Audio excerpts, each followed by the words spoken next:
Arrivée des porte-drapeaux.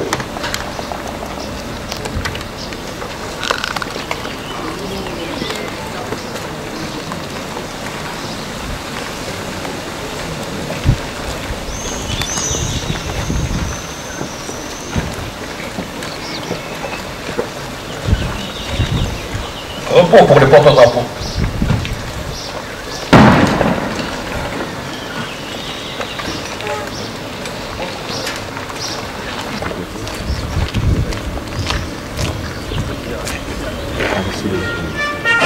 Arrivée des autorités.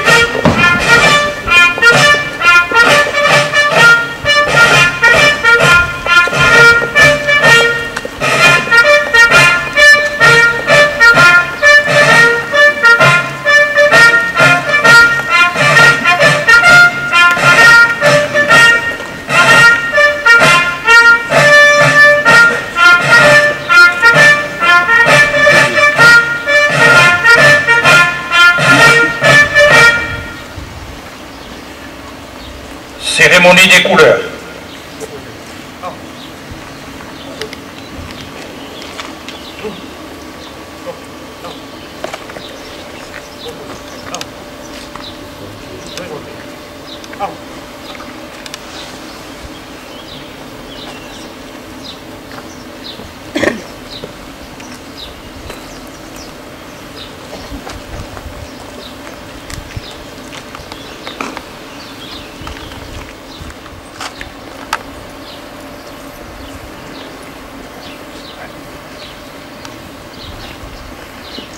Attention pour les couleurs.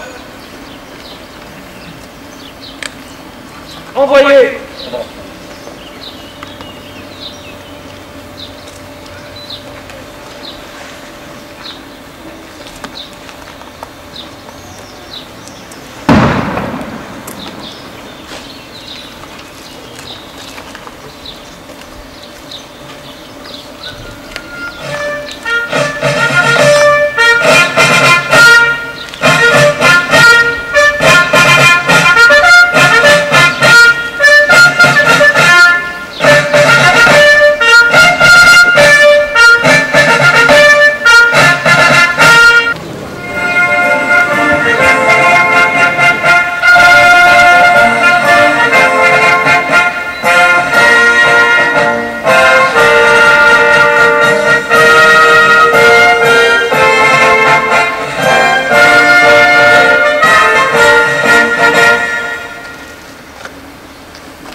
Dévoilement de la stèle par M.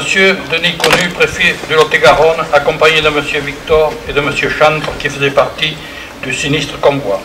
Et inauguration du wagon du souvenir commémorant le 70e anniversaire du convoi de 1200 prisonniers de la centrale d'Aïs déportés depuis la gare de Pendagenet vers le camp de concentration de Dachau le 30 mai 1944.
Lecture du message par M. Laurent, représentant l'Association nationale des déportés.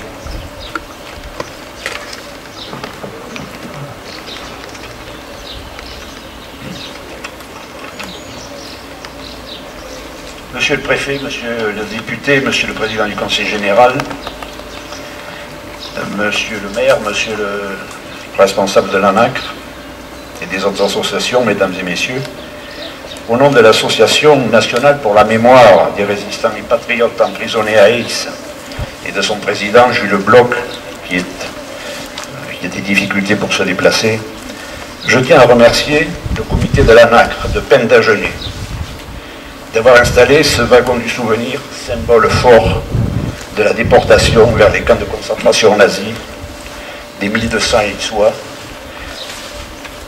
et symbole fort aussi pour l'ensemble de la déportation des 162 000 hommes, femmes et enfants déportés du sol français, dont plus de 70% ne sont jamais revenus. Il y a 70 ans aujourd'hui, très exactement 70 ans et un jour, que les 1200 résistants emprisonnés à la centrale d'Aix d'obédiences diverses, communistes et gaullistes, ceux qui croyaient au ciel et ceux qui n'y croyaient pas, étaient livrés aux nazis par le gouvernement de Vichy. 3 mois et demi après l'insurrection d'Aix du 19 février et l'exécution des 12 fusillés dans ce matin du 30 mai 1944 en veille de soleil et de chaleur, ils entamaient leur long calvaire de souffrance et de mort pour 400 d'entre eux. Ce matin-là, du 30 mai, la violence nazie et milicienne a envahi les dortoirs. Les détenus doivent se préparer au départ et abandonner les quelques souvenirs, livres, lettres, photos qui leur appartiennent. Main sur la tête, deux par deux, entre les rangées de SS qui les frappent à coups de pied, de grosses œufs de pieux, les détenus doivent rejoindre la cour d'honneur de la centrale avant d'embarquer dans les camions allemands. Mais ils sont en nombre insuffisant. Une centaine de prisonniers doit rejoindre à pied la gare de Pennes, une marche infernale au pas de course, sous les coups et les hurlements des SS. Écoutons le témoignage de Jean Matifas, vice-président de notre association, et décédé il y a peu. Les SS hurlent, ils cassent les branches rouées qui bordent la route et frappent avec parce que les crosses des mitraillettes sont trop courtes pour atteindre le milieu des rangs. Les sabots blessent les pieds et les chevilles, on les abandonne. Les vêtements tombent et entravent la course. Les poitrines halètent et la sueur ruisselle. Sur les bords d'un chemin rocailleux qui ouvre des plaies dans la plante des pieds, les volets sont fermés, les paysages est désert. Quelques silhouettes d'habitants entrevues dans une vigne sont copieusement arrosées de rafales de mitraillettes. C'est de nouveau la route goudronnée. Enfin un arrêt. Mais l'asphalte fond sous la chaleur et pénètre dans les plaies. Il brûle les chairs à vif. Quelques camarades urinent sur place pour essayer de se refroidir, mais c'est pire. L'urine mélangée au goudron dans les piétinements, ça devient intenable. La course reprend. Le camarade Werga s'écroule. Quelques camarades réagissent pour le relever, mais plus rapide, le SS l'achève. Quelques kilomètres encore, c'est l'arrivée à peine et le réconfort de retrouver ses frères de lutte. La chaleur est maintenant torride. Il est environ 15 heures, nous sommes enfournés, le terme est approprié, dans des wagons de bois et de fer, noirs de poussière et de charbon, brûlant sous le soleil depuis le matin. La soif s'intensifie, le silence s'établit, troublé parfois par un gémissement, un grincement métallique, quelques échos de la gare. Enfin, le convoi s'ébranle. Et à quelques 300 mètres de là, de cette gare de Pennes, le bataillon prospère des FTP Lot-et-Garonnais essaiera bien de l'arrêter, mais en vain. C'est dans des wagons semblables à celui-ci, qui est aujourd'hui devant nous, que partirent Jean Matifas, qui vient d'écrire ces mots, mais aussi Jacques Chant, ici présent, qui doit brasser au moment où je parle 1000 sentiments, émotions et souvenirs, que partirent aussi Marcel Cavalier, le maréchal de Villeneuve, et tous les nôtres pour atteindre Compiègne après 4 jours de train. Entassés dans des wagons transformés en fournaises, confrontés à l'épreuve de la soif, la plus terrible qui soit pour ceux qui l'ont vécu dans leur chair et qu'ils revivront plus tard dans le train pour Dachau, un avant-goût de l'enfer. Alors, ce wagon du souvenir, est un défi contre l'oubli. Aragon, dans le poème Les Roses de Noël, écrit sous l'occupation en l'honneur des martyrs résistants, écrivait ces vers qui nous interrogent encore. Au grand soleil, oublierez-vous l'histoire? Oublierez-vous comment la nuit finit? Oublierez-vous la hache toujours prête? Les verrez-vous avec des yeux absents? Le sang versé ne peut longtemps se taire. Oublierez-vous d'où la récolte vint et le raisin des lèvres sur la terre et le goût noir qu'en a gardé le vin. Le souvenir n'est pas ressassement du passé. Il porte témoignage. Témoignage des souffrances vécues par ces déportés, mais aussi de la solidarité qu'ils ont su concrètement mettre en œuvre pour prendre soin des malades ou des blessés du wagon, organiser le partage de l'eau, cette denrée si rare, ou placer les plus faibles devant les petites lucarnes d'aération pour les soulager de la fournaise.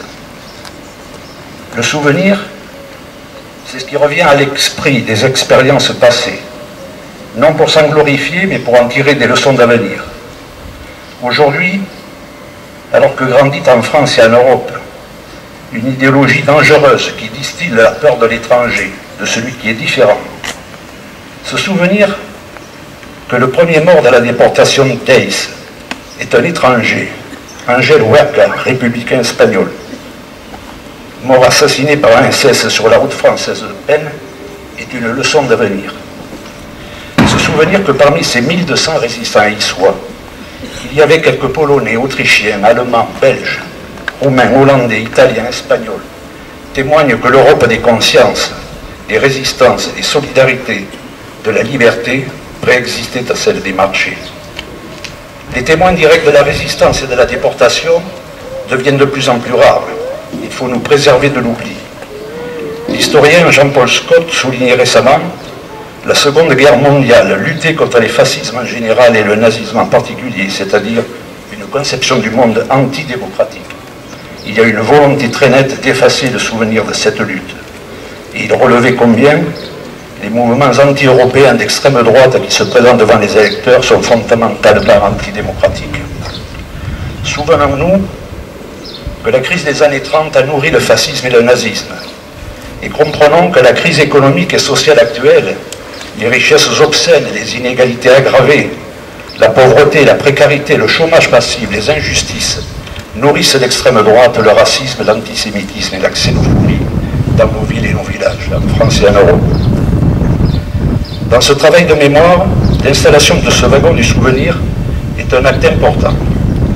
Nous en félicitons d'autant plus les initiateurs du projet et tous ceux qui en ont permis la réalisation, que vous le savez sans doute, nous l'avons déjà évoqué lors de la précédente commémoration à Eis. Notre association porte un projet de musée des résistants d'Eis qui serait situé à l'intérieur même de la prison où ils ont souffert, lutté et espéré. Ce serait un outil de compréhension de notre temps, un lieu de mémoire et d'histoire, d'éducation et de recherche, de culture et de création. Nous avons déjà rencontré les ministères concernés, le Conseil général du Lot-et-Garonne, qui nous ont assuré de tout l'intérêt qu'ils portaient à ce projet. Un comité de parrainage présidé par Robert Badinter, ancien garde des Sceaux, et un comité scientifique sont déjà en place. Sur ce vaste espace libéré de l'ancienne prison d'Eis, on voit bien comment pourrait également trouver place, mais cela n'est pas de notre compétence directe, un musée archéologique, un espace d'art et de culture. Votre région et le Villeneuvois en général auraient là un bien bel outil. Nous formulons l'espoir que les pouvoirs publics, les collectivités locales, régions, départements, communes travaillent à concrétiser cette œuvre d'intérêt général. Nous pourrions ainsi transmettre aux jeunes générations, de manière active et vivante, la mémoire de l'esprit d'Eis. Ce musée, investissant les lieux mêmes où l'histoire s'est écrite, avec le mur des fusillés et maintenant avec le wagon du souvenir à peine d'Agenais, permettrait la réalisation d'un original parcours de mémoire de la résistance pour donner à la connaître, certes, mais aussi pour faire vivre et développer les valeurs que portaient les résistants d'Eis, la solidarité, la démocratie, la justice et la volonté farouche de lutter, de ne pas se résigner. Je vous remercie.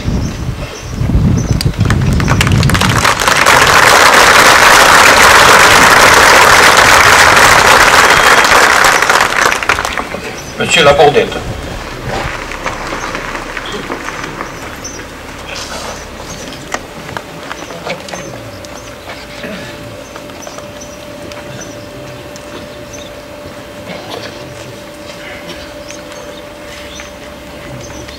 À la demande de la Nacre et de M. Louis Delors, présent auteur du poème 44, je vais vous lire ce poème qui s'inspire grandement de ce que fut l'esprit d'Ace pour ses 1200 camarades prisonniers de la maison centrale d'Ace, en partance pour Dachau, près de Munich en Bavière. C'était hier, il y a 70 ans, ces 1200 camarades ont été déportés dans des wagons similaires à celui-ci. L'esprit d'Ace, 44. Héroïque combat, Ace se révoltait. Unis, mais impuissants, qui se dressaient, tombaient. Nous avons combattu pour la vie, pour l'honneur, et notre abnégation confère la grandeur. La colonne marchait. On partait vers la nuit, encerclés de soldats habillés vert de gris, la rage des bannis, humiliés, chancelant, nous torturait l'esprit et brûlait notre sang. Après avoir quitté les murs de la prison, nous attendait au quai le sinistre wagon. Notre destin tombait dans l'implacable piège des damnés de la terre. Nous étions du cortège. Entassés, affamés, guettés par nos bourreaux, inexorablement, on roulait vers Dachau. L'enfer était au bout du terrible voyage. Pour survivre, il fallait bien plus que du courage. Un seul horizon, Mirador barbelé et le soleil pleurant dans un ciel désolé. Tout semble déchiré quand le rêve se brise. Adieu, le mois de mai et le temps des cerises. La guerre de nos vies a pris toutes les pages. Elle a même volé notre dernier rivage. Et nous ne serons plus effacés par les ans qu'une lame perdue dans l'abîme du temps. En ce jour, le drapeau pour vous s'est incliné. Camarades, amis, sont pieusement venus. Ils vous tendent des bras reconnaissants, émus en appelant la paix et la fraternité. Nous vous devons beaucoup de notre liberté. Mais vous serez ici, vénérés, tels des pères, et notre souvenir éclairera vos noms, comme le soleil levant dort le Panthéon.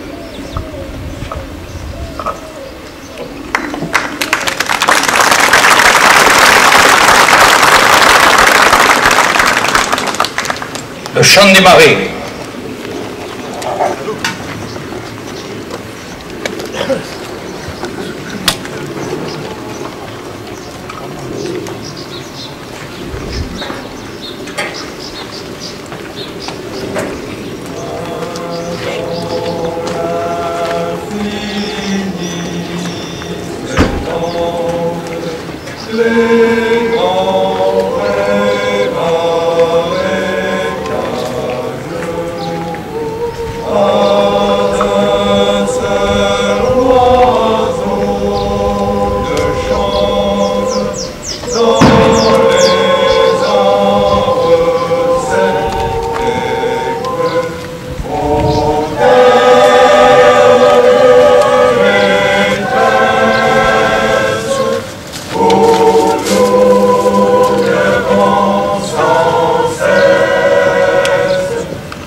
Dépôt de gerbe pour les porte-drapeaux, garde à vous.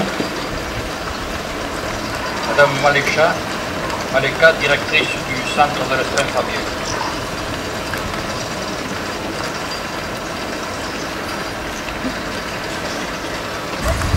Monsieur Victor, président de la NAC.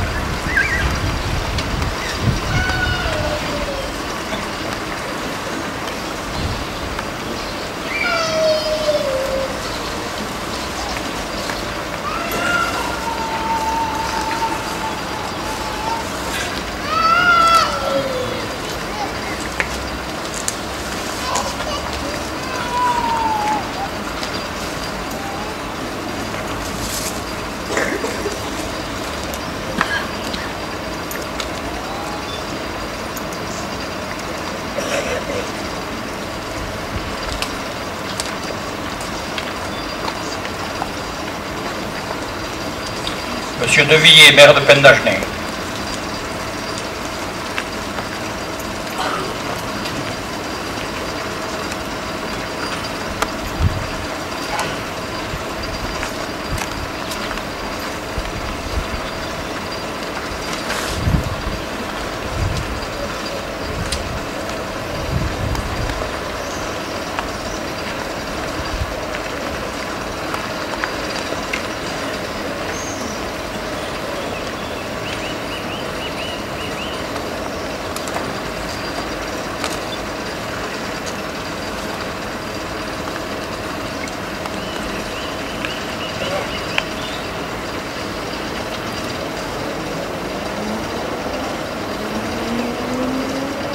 Monsieur Pierre Camani, sénateur du Lot-et-Garonne, président du Conseil général.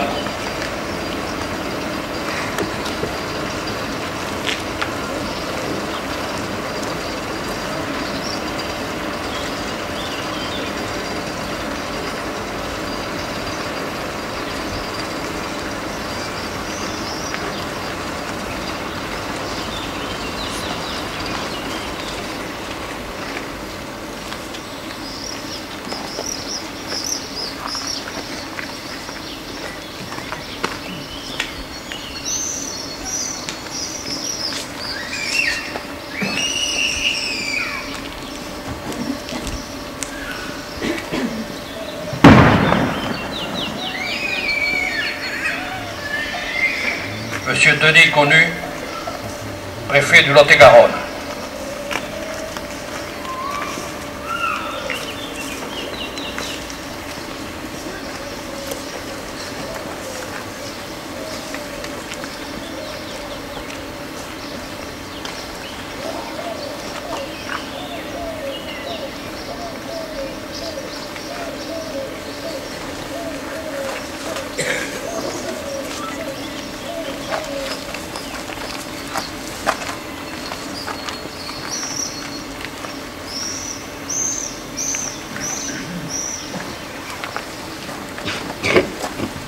Comment?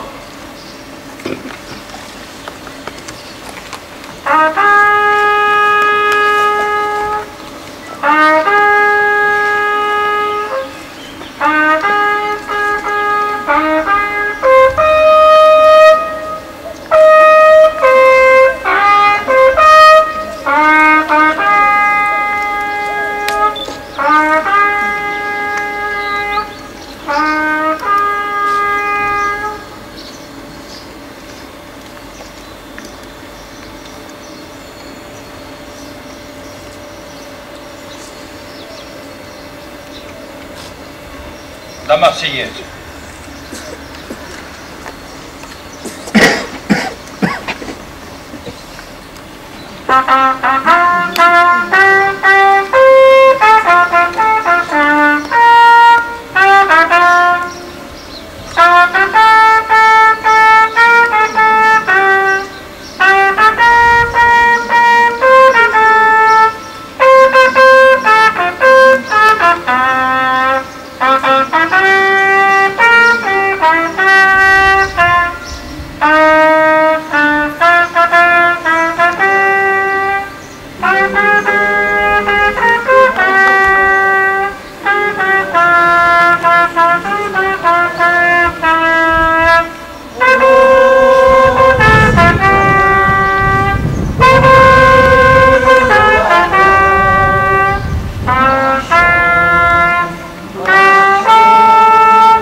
Départ des autorités.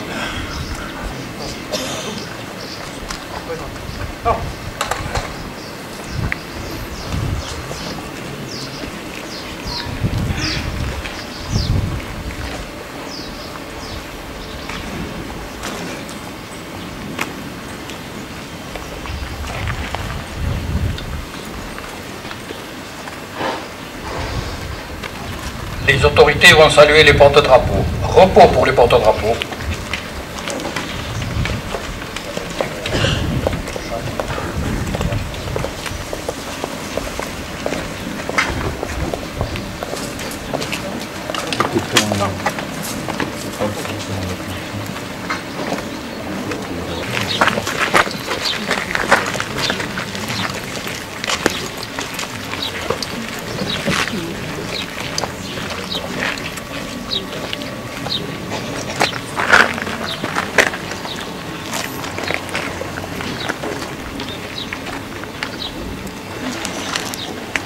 Discours de M.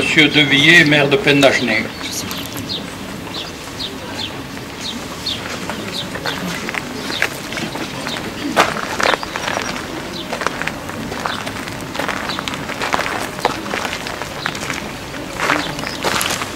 Monsieur le préfet, Madame la députée, Monsieur le député, Monsieur le sénateur président du Conseil général, Monsieur le maire de Villeneuve, Mesdames et Messieurs les élus, Mesdames et Messieurs les représentants d'associations d'anciens combattants, Mesdames et Messieurs les porte-drapeaux, Mesdames et Messieurs, chers amis.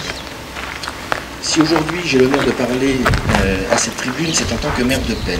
Et en tant que maire de Penn, je me dois de pardon. Excusez-moi, mais l'émotion après les discours qui ont été prononcés n'est pas encore tout à fait passée. Donc si je vous accueille aujourd'hui avec plaisir, c'est parce que nous commémorons enfin le 70e anniversaire de cette déportation, de ce mouvement et de ce sacrifice de ces jeunes gens qui ont quitté Aix il y a à peine 70 ans pour venir jusqu'ici. Les témoignages qui ont été donnés tout à l'heure et dont je n'avais pas connaissance m'ont vraiment bouleversé. 70 ans, c'est beaucoup plus que ma génération, c'est presque deux générations d'écart entre ces événements et aujourd'hui. Et on voit bien que ce qui s'est passé à l'époque, si aujourd'hui nous vivons dans une quiétude et dans une paix qui nous honore et qui heureusement nous permet d'un vivre ensemble sans les difficultés et les horreurs qu'ils ont traversées, nous sommes aujourd'hui encore finalement assez fragiles. Et je crois que l'initiative de l'ANACRE, l'initiative de Penda Genet qui a soutenu ce projet et qui continue d'en soutenir d'autres dans ce devoir de mémoire, sont justement une petite pierre sur l'édifice qui devra nous permettre, j'espère, de ne jamais oublier ces moments difficiles et surtout de ne jamais donner les conditions nécessaires à leur reproduction. Aujourd'hui, 70 ans après, nous ne connaissons plus ça. Nous travaillons tous les jours avec les jeunes pour essayer de leur inculquer les valeurs de la République, de la démocratie, du vivre ensemble. C'est une tâche difficile et je remercie le principal du collège qui est ici car nous travaillons en tant que commune main dans la main avec lui pour justement veiller à ce devoir de mémoire. Devoir de mémoire, on l'a dit, très important, mais qui n'est rien comparé aux difficultés que nous traversons aujourd'hui et sur lesquelles nous devons nous battre pour justement empêcher le retour de ces anciennes idéologies, de ces anciennes mécaniques. Alors on dit oui, c'est souvent, c'était très loin, c'était une autre époque, le fascisme était rampant, etc. C'est vrai. C'est vrai, mais je prendrai un exemple très technique et qui je crois est assez parlant. Lorsque les déportés prenaient les wagons, montaient dans le train et arrivaient dans les camps de concentration ou d'extermination, on les conduisait vers les douches. Ils avaient passé souvent plusieurs jours dans des conditions absolument abominables, insupportables, qu'on jugerait aujourd'hui impossibles, serrés dans des wagons à bestiaux. On leur rappelait tout à l'heure la soif, la faim, l'urine, les excréments. Et on leur proposait à la sortie du wagon de prendre une douche. Qui aurait refusé? Et ils étaient donc conduits dans ces bâtiments. Sauf qu'au lieu d'eau, les douches produisaient en fait le gaz Zyklon. Et en fait, l'idée même d'appeler ça douche n'avait rien de hasard ou d'un sens de l'humour morbide. C'est simplement que les directeurs des camps de concentration allemands avaient calculé que finalement, en annonçant aux gens qu'ils allaient prendre une douche, ils se conditionnaient automatiquement, après avoir traversé ces épreuves, pour y aller dans le calme et la sérénité, et que ça leur permettait d'économiser un gardien sur 3. C'est en fait un pur produit de gestion des ressources humaines appliqué à ce qui est sans doute une des plus grandes tragédies de l'humanité. Et finalement, les gardiens de ces camps appliquaient avec zèle et efficacité leurs consignes, comme on peut en attendre de n'importe quel agent, de n'importe quel fonctionnaire ou salarié d'une entreprise. Et c'est ce drame, justement, aujourd'hui qu'il faut pointer du doigt, c'est qu'à côté du courage de ces jeunes gens qui sont venus combattre en France contre l'occupant nazi, qui se sont élevés contre la dictature et la barbarie, à côté, avec la meilleure conscience de citoyenneté, d'autres ont fait le choix justement de servir cet appareil nazi et de le servir avec une redoutable efficacité. Et je crois qu'aujourd'hui, finalement, le lien entre le héros et le collaborateur est finalement assez ténu. Elle tient beaucoup à l'histoire personnelle, à l'histoire collective. Et aujourd'hui, on ne peut plus justement se permettre de laisser cette limite se raccourcir. Il faut au contraire veiller à ce qu'elle n'ait aucune porosité. Et des actions comme celles que nous commémorons aujourd'hui, que nous allons voir ensuite demain, et j'espère dans les jours à venir, prendre de l'ampleur à travers les nombreuses initiatives de l'ANACRE en matière de commémoration, eh bien je crois que c'est un peu le moyen de rendre justement étanche cette limite entre la citoyenneté et la barbarie. Je vous remercie.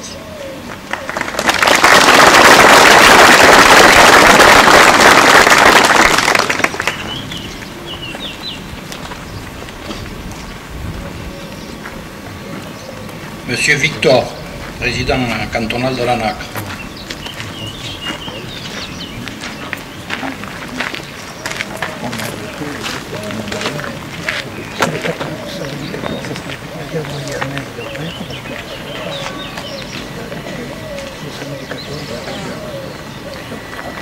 Monsieur le Préfet, Mesdames, Messieurs les députés, Monsieur le Sénateur, Président du Conseil général, Monsieur le maire de Penne, Madame la Présidente de la communauté de Penne, Monsieur le Président de la communauté d'Aglo, du Grand Villeneuvois, mon colonel, Monsieur le Commandant de gendarmerie, Mesdames, Messieurs les représentants des associations, Mesdames, Messieurs les porte-drapeaux, Mesdames, Messieurs, chers amis. Je vous prie d'excuser notre présidente départementale Brigitte Moreno, qui ne peut être présente car elle accompagne les lauréats du concours de la résistance de la déportation à la Pointe de Grave aujourd'hui.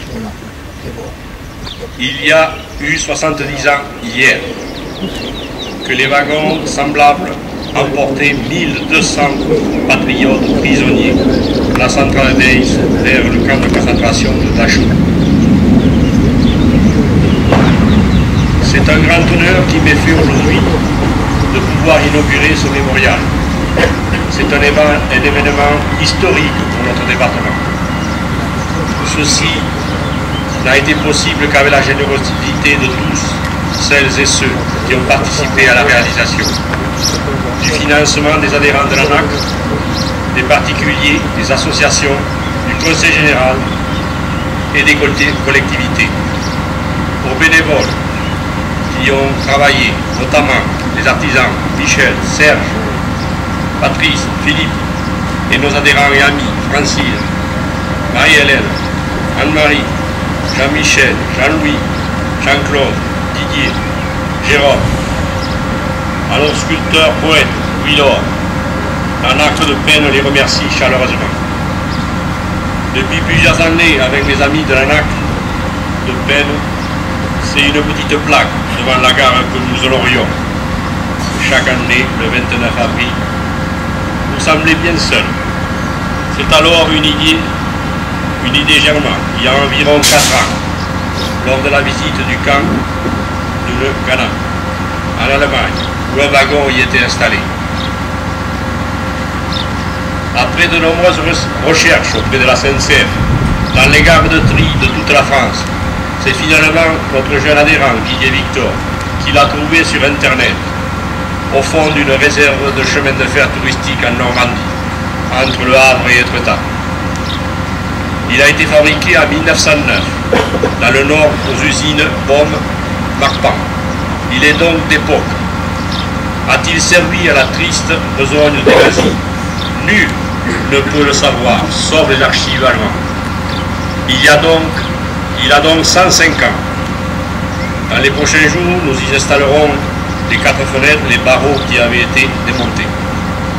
Notre objectif est que ce mémorial soit vu et compris par tous. C'est un symbole. On imagine la souffrance de ces 1200 patriotes, raflés, emprisonnés, sans eau ni nourriture, et malades pour la plupart, jetés dans ces wagons de la honte. C'est une mémoire vivante. Ces 1200 noms écrits sur les plaques étaient des êtres humains. Leur seule volonté était de retrouver une France libre et fraternelle. Ils ont payé cher leur rideau démocratique. Notre devoir de passeur de mémoire est de faire connaître aux jeunes adolescents et aux adultes que tous ces massacres peuvent recommencer et qu'il faut être vigilant.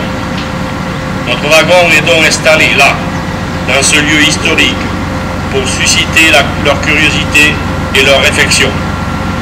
La vigilance doit être vive pour combattre les vieux démons dont la résurgence se manifeste encore.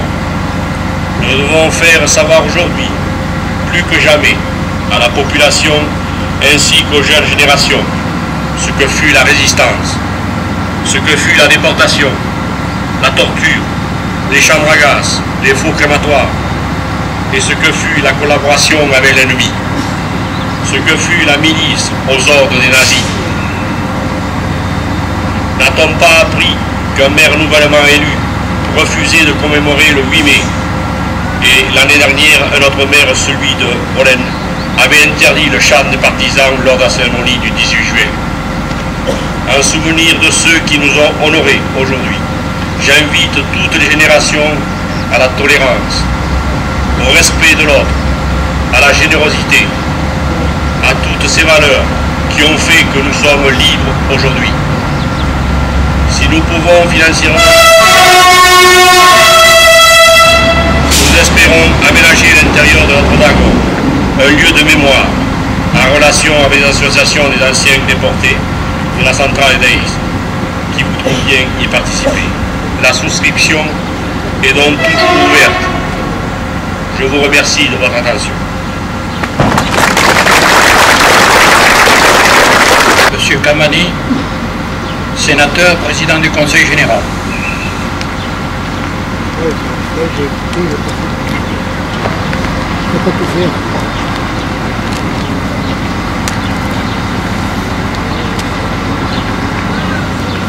Monsieur le préfet, Madame la députée, Monsieur le député, Monsieur le Président, cher Guy Victor, Messieurs les déportés, cher Monsieur Chante, Mesdames et Messieurs les élus, Mesdames et Messieurs les présidents et représentants d'associations d'anciens combattants, résistants et déportés, Mesdames et Messieurs les représentants des autorités civiles et militaires, Mesdames et Messieurs les porte-drapeaux, Mesdames, Mesdemoiselles, Messieurs, nous sommes aujourd'hui rassemblés pour inaugurer ce mémorial en l'honneur des 1200 détenus résistants de la prison d'Aïs déportés à Dachau. Ce matin, nous sommes unis comme à Aïs, pour nous souvenir tous ensemble du martyre qu'ils ont enduré. Il y a 70 ans, jour pour jour, le 30 mai 1944, les 1200 détenus résistants incarcérés à la prison d'Aïs furent regroupés ici, en gare de Pendagenais. Les quais de cette gare furent leur embarcadère pour l'enfer concentrationnaire du Troisième Reich. La centrale d'Aïs était l'une des plus anciennes maisons de réclusion de France. Entre 1940 et 1944, elle devint le symbole même de l'oppression nazie, assistée dans son décès mortifère par les autorités du gouvernement de Vichy. C'est en effet une circulaire du 26 octobre 1943 signée par le secrétaire général de la police française René Bousquet que la maison centrale, c'est par cette circulaire que la maison centrale d'Aïs devint un lieu stratégique destiné à concentrer tous les condamnés politiques de la zone sud. Les détenus, des communistes, des syndicalistes, des résistants, des anarchistes avaient été condamnés par les tribunaux d'exception du régime du maréchal Pétain. Aïs avait été choisie pour son environnement rural et paisible. Elle devint le théâtre d'une répression implacable d'une barbarie de notre âge. Le 19 février 1944, les détenus résistants tentent une évasion collective pour rejoindre les rangs du maquis. En dépit de combats acharnés, l'opération se solde par un échec réprimé dans le sang. 12 détenus seront exécutés au matin du 23 février 1944. Le 30 mai de la même année, l'occupant allemand, sentant l'odeur de la défaite, prit la décision de déporter les 1200 héros anonymes qui s'étaient battus pour la patrie et la liberté. 400 d'entre eux ne reverront jamais leur famille. Nous, élus, associations et familles, avons le devoir d'entretenir la flamme du souvenir. Monsieur le Président, cher Guy Victor, ce mémorial dont vous êtes l'instigateur répond à l'impérieuse nécessité de ne pas oublier. Et j'ai souhaité que le Conseil général puisse vous aider à le réaliser. Je salue chaleureusement l'action de l'Association nationale des anciens combattants et amis de la résistance. Composée de bénévoles engagés, elle se bat quotidiennement pour faire vivre le devoir de mémoire. Mesdames et messieurs, votre engagement, notre engagement collectif est aujourd'hui essentiel. Partout en Europe, les populismes gagnent du terrain. Ils font leur lit sur la crise économique et sociale aux conséquences interminables. Comme tous les républicains, j'ai vécu tel un coup de semonce le résultat des élections européennes de dimanche dernier. Comme tous les démocrates, j'ai été saisi d'effroi en apprenant qu'un néo-nazi allemand ferait pour la première fois son entrée au Parlement européen. Cette Europe aujourd'hui en crise est pourtant née sur les centres de la Seconde Guerre mondiale. Elle est la fille de millions d'innocents torturés et assassinés au nom d'une idéologie barbare. Mesdames et messieurs, nous avons tous le devoir de préserver ce legs de l'histoire contre toutes les résurgences du nationalisme, de l'intolérance et de la xénophobie. C'est tout le sens de la cérémonie qui nous rassemble aujourd'hui. Ce qui s'est passé il y a 70 ans ne doit plus jamais se reproduire. N'oublions jamais qu'à la base du nazisme, il y eut le racisme et l'antisémitisme. Le rejet de l'autre, de l'étranger, est inscrit dans les gènes de cette idéologie du malheur. Plus que jamais, nous devons tous être vigilants, car comme l'a écrit le dramaturge allemand Bertolt Brecht, le ventre est encore fécond, doit surgir la bête immonde. Il n'y a rien de pire que l'indifférence et l'oubli. Le wagon que nous inaugurons aujourd'hui est un témoignage pour les jeunes générations pour qu'elles sachent que leurs grands-parents se sont battus pour que vivent les valeurs de liberté, d'égalité et de fraternité. Nous avons une grande responsabilité, celle d'instruire et d'éduquer. Mais nous avons aussi un devoir, plus grand encore, celui de redonner à nos concitoyens confiance à l'avenir. Les déportés qui sont revenus ont été les témoins d'une histoire cruelle et immorale. Pour ne pas oublier, et pour que cela ne se reproduise pas, beaucoup ont consacré leur vie à faire comprendre, à expliquer, à raconter la vérité pour que l'humanité ne sombre pas une seconde fois. Le devoir de mémoire, c'est précisément savoir tirer les leçons de l'histoire. C'est refuser les compromissions et les lâchetés et les abandons. Nous savons où conduisent les idéologies totalitaires, les fatalismes et les extrémismes. Nous savons qu'il faut toujours rester éveillé. Alors souvenons-nous. Souvenons-nous qu'il y a 71 ans, le 27 mai 1943, 8 mouvements de résistance, 6 partis politiques résistants et 2 centrales syndicales clandestines unissaient leurs forces pour fonder le Conseil national de la résistance. Autour de Jean Moulin, des hommes et des femmes libres ont relevé la tête pour libérer notre pays du joug de l'occupant et pour restaurer la République. Nos enfants doivent savoir que le 27 mai est l'acte fondateur de notre démocratie. Cette République qui aujourd'hui encore nous permet de vivre en paix et dans la liberté. Au plus fort de la Seconde Guerre mondiale, et tandis que la barbarie la plus abjecte se déchaînait sur l'Europe, des citoyens courageux se sont levés pour conjurer le désespoir et redresser le pays. Je suis heureux et fier qu'à l'initiative du Sénat, le Parlement ait institué l'an dernier, le 27 mai, comme journée nationale de la résistance. Le Lot-et-Garonne a toujours fait sienne le devoir de mémoire. C'est un devoir de vigilance, mais aussi un devoir pédagogique.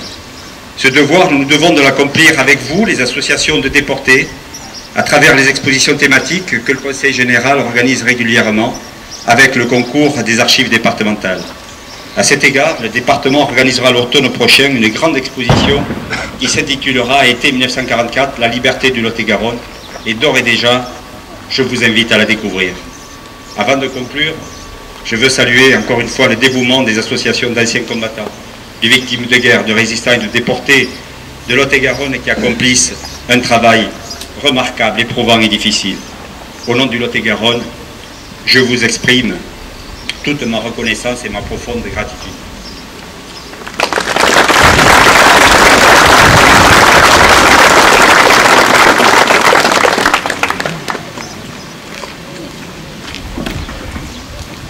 Monsieur Jean-Louis Coste, député de Villeneuve, du Lot-et-Garonne.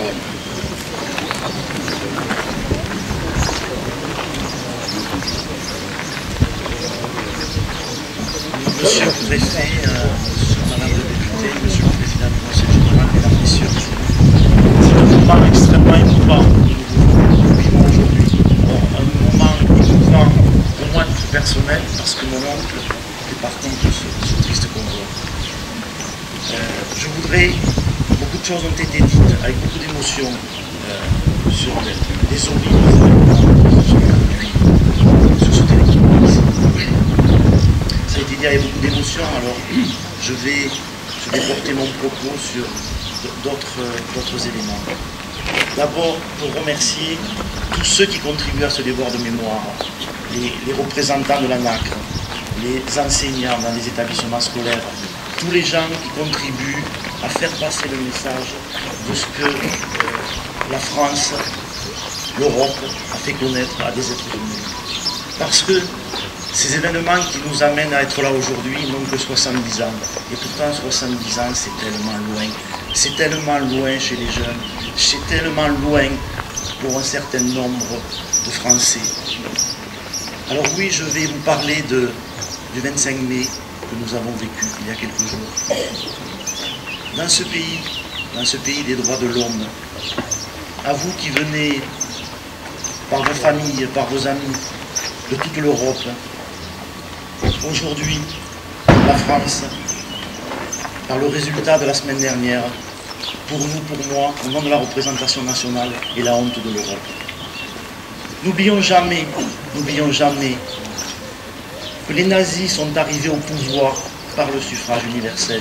N'oublions jamais qu'ils sont arrivés au pouvoir tout simplement parce qu'à la fois les plus extrémistes de la droite et parce que le peuple de gauche, déçu, désabusé par une situation économique épouvantable, a fait élire ses représentants nazis qui, dans l'histoire de l'humanité, ont été les premiers à organiser de façon aussi abominable l'extermination d'une partie de l'espèce humaine. Et pourtant, il y a quelques jours, nous avons, certains des Français ont voté pour ces gens-là. Alors vraiment, je vous le redis avec beaucoup d'émotion, continuez inlassablement ce travail de mémoire, continuez inlassablement à aller porter la bonne parole, parce que pour reprendre l'expression d'Aragon qui a été citée par un intervenant, la hache n'est jamais très loin. Alors souvenons-nous tous qu'il est important de ne jamais oublier et de faire en sorte que personne n'oublie jamais dans ce pays. Je vous remercie.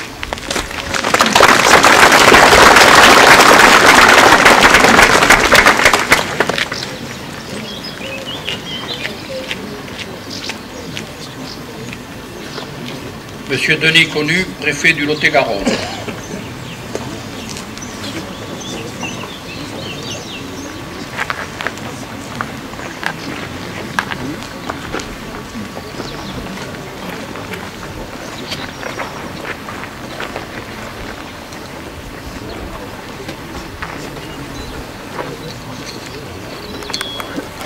Monsieur le sénateur, président du conseil général, madame la députée, monsieur le député, monsieur le maire, mesdames et messieurs les présidents des associations d'anciens combattants, mesdames, messieurs. Merci à l'ANAC, tout particulièrement à son président, d'avoir pris l'initiative du wagon souvenir et d'avoir surmonté avec persévérance les obstacles rencontrés. Je salue l'engagement du conseil général de la commune et des particuliers qui ont permis la réalisation. À l'image d'une sculpture, d'une statue, ce wagon rencontre notre regard là d'où il y a 70 ans, 1200 patriotes, français ou étrangers, internés à la prison d'Es, partirent entassés dans des wagons à bestiaux vers Dachau, camp de la mort. Au mois de février précédent, à la prison d'Es, les internés résistants patriotes entraient en insurrection. La répression menée par les autorités de Vichy a été barbare. 12 détenus ont été fusillés dans une cour de la prison où nous nous réunissons chaque année pour nous souvenir de leurs martyrs. À Est, des Français collaborateurs de la puissance occupante nazie assassinaient ceux qui se battaient pour défendre les valeurs universelles portées par la France. Le 30 mai 1944, les 1200 détenus demeurés à la prison d'Es furent livrés aux nazis et conduits en camion ou à pied à la gare de Peine pour être déportés. Comme ceux de Londres ou des Maquis, ils incarnaient la résistance face à l'avilissement de la France qu'ils aimaient, anéantie par le gouvernement collaborateur de Vichy. Le 30 mai 1944, nous sommes à quelques jours du débarquement allié. Birakeim, Stalingrad, réchauffe le cœur des résistants à l'oppression. Moins d'un an après, l'Allemagne nazie capitulera et la France mettra en œuvre le programme du Conseil national de la résistance, fondateur de la France dans laquelle nous vivons encore aujourd'hui. 70 ans. Il ne s'agit pas d'histoire ancienne, enfouie dans les livres. C'est une période tragique pour notre nation qui doit nous inciter à ne pas oublier, à nous souvenir, pour aujourd'hui être des acteurs lucides et vigilants de notre destin commun. N'oublions pas qu'en 1940, la République et la démocratie ont été abolies, que notre devise nationale, liberté, égalité, fraternité, a été remplacée, que les libertés publiques et individuelles ont été supprimées, que les partis et syndicats démocratiques ont été interdits, que la Marseillaise était interdite. La France aurait disparu sans la résistance qui a fait vivre nos idéaux et combattu pour la libération du territoire. N'oublions pas que le gouvernement collaborationniste de Vichy a été précédé sur fond de crise économique d'une évolution intellectuelle et politique entre les deux guerres. Rejet de la République, hostilité à la démocratie, aspiration à un régime autoritaire, recherche de boucs émissaires, rejet des acquis de la Révolution et de la Troisième République dans les domaines de l'égalité, des libertés, des droits économiques et sociaux. Ce wagon du souvenir, 70 ans après la déportation des internés patriotes de la prison d'Est, est un hommage à ceux qui ont résisté et qui sont morts pour que la France retrouve sa souveraineté et les Français leur liberté. 70 ans après, ce wagon est le relais entre la mémoire, les témoins disparaissent peu à peu, et l'histoire, qui elle s'inscrit dans la permanence. Témoin du passé, le wagon souvenir sera aussi une vigie pour l'avenir. La cérémonie est terminée. Le comité cantonal de la NACRE vous invite au vin d'honneur qui va être servi à côté.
Comme vous vous taisiez, en regardant au loin, en regardant dehors, votre chair était tendre, un chien policier.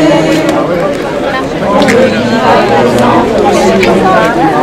que ne chantait que des chansons d'amour, que le sang sèche vite en entrant dans l'histoire, et qu'il ne sert à rien de prendre une guitare. Mais qui donc est le taille à pouvoir m'arrêter? L'ombre s'est faite humaine, aujourd'hui c'est l'été. Le triste serait les mots, il fallait les twister, pour qu'un jour les enfants sachent qui vous étiez. Vous étiez le 20 décembre, vous étiez une lèvre tremblante dans ses barres plombées. Déchirer la nuit, vous étiez éveillé, vous étiez 20 décembre, vous étiez des milliers, des mètres tangents dans ces wagons plombés, qui déchiraient la nuit de vos ombres battants. Vous étiez des milliers, vous étiez 20 décembre. Ah oui, parce que on était tous ensemble quand on est parti dans les camions, parce que moi j'ai eu la chance d'être sur la route. Mais quand vous avez rajeuni, on a essayé de faire on avait très peu d'argent, on avait restauré. Et en plus, moi, j'avais jamais travaillé. Au début, ce que j'avais, c'est un syndrome de Noël. C'est important de l'identité. C'est anonyme, il était justement. Pour moi, il y a des amis, des gens qui avaient milité auparavant depuis longtemps, mais qui avaient été mis en prison par les Français avant. Même par ceux qui restaient du gouvernement populaire, qui au moment du pacte de l'Union soviétique, fait arrêter des gens qui étaient des militants syndicaux comme mon oncle, il a été mis dans des camps de concentration en Dordogne. Et jusqu'à Saint-Paul-des-Jours, heureusement, il a été libéré avant, je ne sais pas ce qu'il aura. Mais il y avait quand même de la résistance commençait à marquer des points. C'est pas suffisant, on passe une occupation à la main.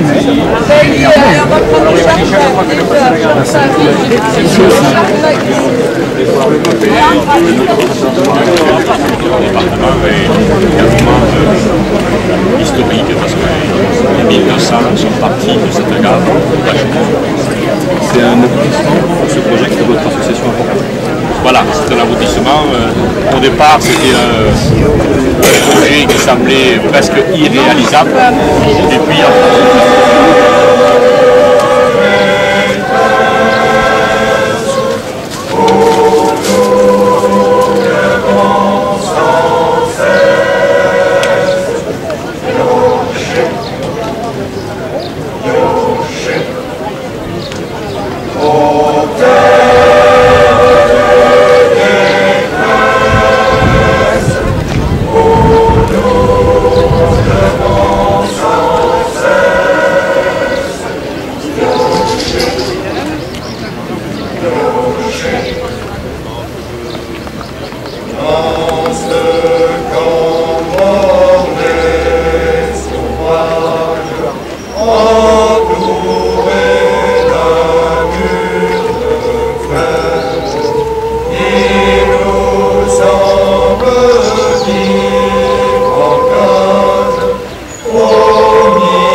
Your ship.